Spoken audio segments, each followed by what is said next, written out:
రాజీనామా చేస్తూ అదేవిధంగా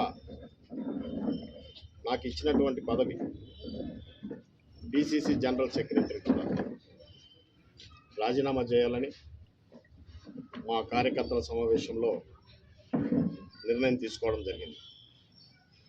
ముఖ్యంగా ఈ షర్మిల గారు ఎప్పుడైతే పిసిసి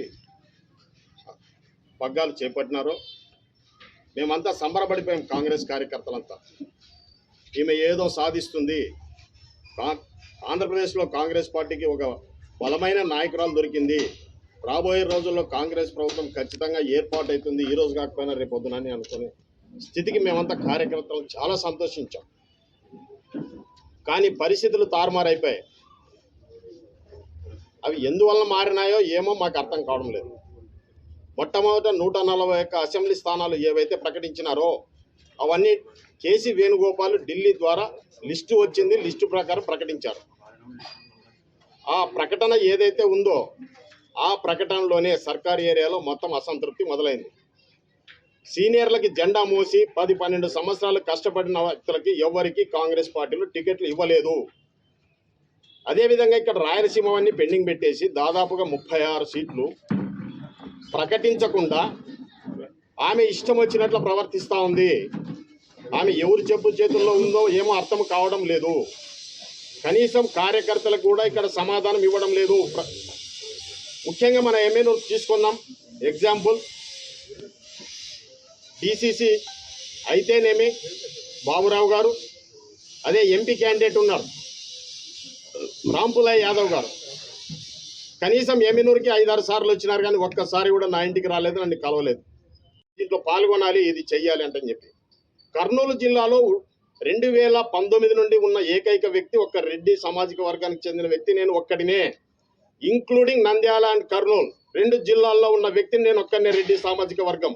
అప్పటికే నన్ను బయటికి దొబ్బాలని ప్రయత్నం చేశారు, కానీ నేను మొండి పట్టుదలతో అదే విధంగా కాంగ్రెస్ పార్టీలో ఉన్నాను. తర్వాత మీరంతా చూశారు జోడో యాత్ర ఎమ్మెనూరులో ఏ విధంగా జరిగింది. రాహుల్ గాంధీ గారు అప్రిషియేట్ చేశారు, ఎమ్మెనూరులో జోడో యాత్ర చాలా బాగా చేసినారని. దానికి గిడుగు రుద్రరాజు గారు కూడా సాక్ష్యం. మా కాజా, మా టౌన్ ప్రెసిడెంట్ గణేష్ గారు, మా డిసిసి జనరల్ సెక్రటరీ మురళి, మా మండల్ ప్రెసిడెంట్లు మన నందవరం ప్రెసిడెంట్ ఎల్లారెడ్డి గారు, అదేవిధంగా మన ఎమ్మెనూరు ప్రెసిడెంట్ మన గురుస్వామి గారు, వీళ్ళందరి సమక్షంలో ఆయన కేసీనటువంటి కండువాలు తీసి నాకు వేసాడు విజయవాడ ఆఫీస్లో. రెడ్డి గారు మీరు చాలా బాగా చేశారు, జోడో యాత్ర రాహుల్ గాంధీ దగ్గర మన పేరు వచ్చిందని. మరి ఈరోజు టికెట్ ఇచ్చే విషయంలో ఏమైందని నేను అడుగుతా ఉన్నా గిడుగు రుద్రరాజు గారిని. అదేవిధంగా షర్మిల గారిని ప్రశ్నిస్తున్నా. మీరు ఏదో మాటలు చెప్పారు, కాంగ్రెస్ పార్టీ ఆఫీస్లో కూర్చోబెట్టి విజయవాడలో పిలిపించి ప్రమాణాలు చేయించి అన్నీ చేసిన దానికి ఈరోజు మీరు ఏం చేశారు? మాకు జెండాలు మోసిన వాళ్ళకి టికెట్లు ఇవ్వకుండా, డబ్బులు ఇచ్చిన వాళ్ళకి టికెట్లు అమ్ముకుంటూ ఈ విధంగా షర్మిలమ్మ గారు కాంగ్రెస్ పార్టీని నాశనం చేస్తూ ఉన్నారు. ఈ రోజు వరకు ఎందుకు ప్రకటించలేదు అభ్యర్థుల్ని? నామినేషన్లు అయిపోయి 3 రోజులైంది, ఈ రోజు వరకు ఎందుకు ప్రకటించలేదని ప్రశ్నిస్తూ ఉన్నాం. ఆదోనిలో నిన్నలే మన యాత్ర జరిగితే బీజేపీ అభ్యర్థికి టికెట్ ఇచ్చారు. ఆలూరులో లక్ష్మీనారాయణ అనే వ్యక్తి కాంగ్రెస్ పార్టీకి నాతో పాటు చాలా కష్టపడ్డాడు, పని చేశాడు, జెండా మోశాడు, ఆయనకి టికెట్ ఇవ్వలేదు. అక్కడ తెచ్చి వేరే వ్యక్తికి ఇచ్చారు, కొత్త వ్యక్తి ఎన్నడూ జెండా మోయలేదు.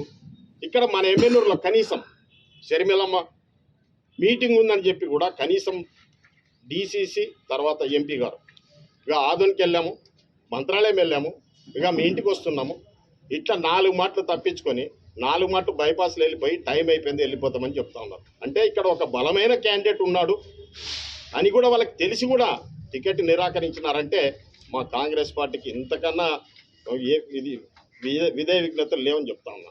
ఎమ్మెనూరులో ప్రతి ఒక్క కార్యకర్త షర్మిలమ్మ మీటింగ్ రోజు ఏం సార్ నువ్వు లేవు షర్మిలమ్మ పక్కన, ఏం సార్ నువ్వు లేవు షర్మిలమ్మ పక్కన, ప్రతి ఒక్క కార్యకర్త ఫోన్ చేయడం జరిగింది. అదే షర్మిలమ్మ గారికి ముందుగానే నాకు ఇంటిమేషన్ ఇచ్చి మీరు ప్రోగ్రామ్ అరేంజ్ చేయండి, ఈ విధంగా వస్తుందని చెప్తే నేను చేసింటే ఈరోజు దాదాపు 2000 పైన మందిని తీసుకొని వచ్చి బహిరంగ సభ పెట్టేవాడిని. వాళ్ళంతా నాకు తెలిసి నా పరిజ్ఞానం మేరకు అన్నతో కుమ్మక్కైంది. ఎందుకంటే రాయలసీమ మాత్రమే మిగిలింది, సర్కారులు ఆల్రెడీ టికెట్లు బంద్ చేశారు. ఇక్కడ మాత్రం ఒకవేళ బలమైన క్యాండిడేట్లకు ఇస్తే వైఎస్ఆర్సీపీకి ఏమైనా నష్టం జరుగుతుందనే ఉద్దేశంతో ఈ విధంగా చేసిందేమో అని నా అనుభవం, నేను అనుమానిస్తూ ఉన్నాను. కనుక రాబోయే రోజుల్లో కాంగ్రెస్ పార్టీకి భవిష్యత్తు లేదు. అందుకని ఈరోజు మా కార్యకర్తలతో అంతా చర్చించినాం, ఒక నిర్ణయం తీసుకున్నాం. కాంగ్రెస్ పార్టీకి మేమంతా రాజీనామా చేస్తున్నాం. ఎమ్మినూరు నియోజకవర్గంలో ఉన్నటువంటి మండలాధ్యక్షులైతేనేమి, నేనైతేనేమి, ముస్లిం మైనారిటీ కాజా అయితేనేమి, అదేవిధంగా డిసిసి